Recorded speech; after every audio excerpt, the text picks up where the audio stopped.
अस्सलाम वालेकुम फ्रेंड्स। तो भारत एक विकासशील देश છે અને ભારતને વિકસિત બનાવવા માટેનું લક્ષ્ય રાખેલું છે આપણે 2047 મતલબ કે 2047 સુધીમાં આપણે ભારતને વિકસિત બનાવવાનું છે।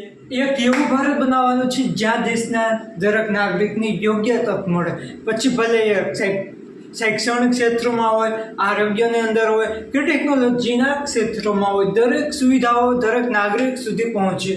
આવું ભારતને વિકસિત ભારતમાં સમાવેશ કરે છે। આપણે વિકસિત અને વિકાસશીલ દેશની અંદર ફરક ખાલી એટલું જ છે કે વિકસિત દેશ છે ને એમની અંદર સુવિધાઓ ઉચ્ચ ક્વોલિટીની છે, પછી ભલે એ જાપાન હોય કે અમેરિકા હોય। વિકસિત ભારત એ માત્ર સરકારનું સ્વપ્ન નથી, પણ ભારતના દરેક એવા નાગરિકનું સ્વપ્ન છે જે ભારતને વિકસિત બનાવે। આપણે મહેનત અને આપણા પ્રયાસો 2047 સુધીમાં ભારતને અવશ્ય વિકસિત બનાવશે।